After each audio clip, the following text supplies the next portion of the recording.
ஜல்லிக்கட்டு புரட்சியிலிருந்து உதயமான தமிழ்நாடு இளைஞர் கட்சி சார்பாக நாங்கள் ஒரு 4 பரிந்துரையோட இந்த டீலிமிட்டேஷன் இஷ்யூக்காக வந்திருந்தோம்.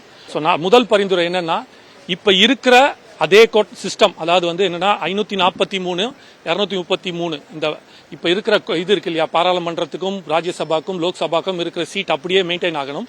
அந்த சீட்ல 7.8% 7.18%, அதாவது 39க்கு ஆவரேஜா நீங்க எடுத்தீங்கன்னா நமக்கு 61 சீட்டும்.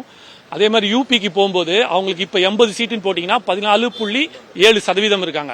ஆவரேஜா போட்டா அவங்களுக்கு 125 சீட்டும் வரா மாதிரியான ஒரு பர்சன்டேஜ் சிஸ்டம் இப்ப என்ன இருக்கோ அதையே வழிமுறைப்படுத்தணும். இது முதல் இதுவாக ஒன்று சொல்லியிருக்கோம் பரிந்துரையாக.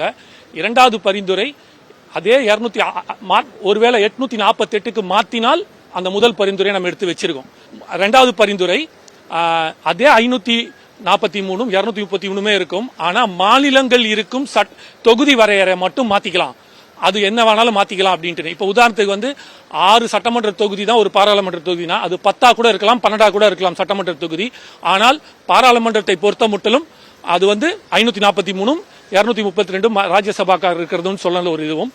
மூணாவது இந்த சென்ட்ரல் கவர்மெண்ட் கொண்டு வந்த சிஸ்டம் இருக்கு இல்லையா, இதை 50 வருஷமாக தென் மாநிலங்கள், அதுலயும் முக்கியமாக தமிழ்நாடு பெருசா அந்த பாப்புலேஷன் கண்ட்ரோல்ல நம்ம இருந்திருக்கோம். அதனால வெறும் பாப்புலேஷன்ல மட்டும் பார்க்காம நியாயமா அதை நம்ம பண்ணதுனால நமக்கு ஒரு எக்ஸ்ட்ரா பெனிஃபிட்டாக சில பர்சன்டேஜ் ஆடட் வேல்யூ கொடுத்துட்டு அது கூட ஜிடிபி, டாக்ஸ் பேயிங் இஷ்யூஸ், இது எல்லாத்தையுமே முன்னிலை எடுத்துக்கொண்டு இதற்கு சாதகமாக ஒரு விஷயத்தையும் பார்த்துட்டு மத்திய அரசு கண்டிப்பாக மறுசீலனை பண்ணும். இந்த சிஸ்டம் இப்ப மாத்த போற டீலிமிட்டேஷன்ஸ்ல கடைசியா ஒன்னு கொடுத்தது என்னன்னா, ஈக்குவாலிட்டி ஆஃப் ப்ரொபோசிஷன்ஸ் சொல்லுவாங்க. இதெல்லாம் யுஎஸ் செனட்டேட்ஸ்ல இதை கடைபிடிக்கிறாங்க. அந்த மாதிரி ஒரு ஸ்டேட்டுக்கும் நீ எத்தனை பாராளுமன்ற எம்பிஸோ வச்சுக்கலாம் நீங்க. ஆனால் பாயிண்டிங் சிஸ்டம், அதாவது ஒரு பாராளுமன்றத்துக்கு 10 பாயிண்ட் அப்படின்ற மாதிரி ஒரு பாயிண்டிங் ஈக்குவல் வைக்கும் போது மாநில கூட்டாட்சியாக இருக்கும்போது அனைத்து மாநிலத்துக்கும் சம உரிமை வழங்கப்படும் 4 விதமான பரிந்துரைகளை தமிழக அரசு கொடுத்திருக்கோம். இதை முதலமைச்சர் கொடுக்கும்போது முதலமைச்சர் சந்தோஷமாக வருவது கண்டிப்பா பார்த்து படிக்கிறேன் தம்பி, ரொம்ப நல்லா இருக்குன்னு சொன்னார். ஜல்லிக்கட்டு புரட்சி ஆரம்பிச்சது 2017. அதுல இருந்தா எங்க கட்சி உருவாச்சு. நம்ம எல்லாருமே போராடி இருக்கோம். அன்னைக்கு கடைசி நாள் ஜனவரி 23 2017 அன்னைக்கு ஒரு காவல்துறையால தாக்கப்பட்டோம். சோ இது ஒரு ஜாதி கட்சி, இது ஒரு இளைஞர்கள் மாணவர்கள்லாம் சேர்ந்து ஆரம்பிச்சது இந்த ஜல்லிக்கட்டு புரட்சி. உலகமே வியந்து பார்த்தது.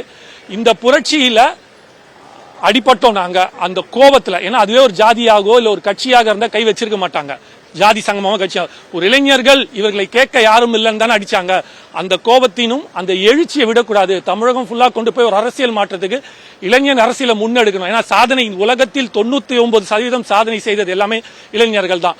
அதை முன்னிறுத்தி அந்த எழுச்சியை கொண்டு போறதுக்காக இளைஞர் கட்சி ஆரம்பிச்சோம். தொடர்ந்து எல்லா தேர்தலையும் நாங்கள் தனித்துவமாக நின்று கொண்டு பயணிச்சு கொண்டிருக்கிறோம்.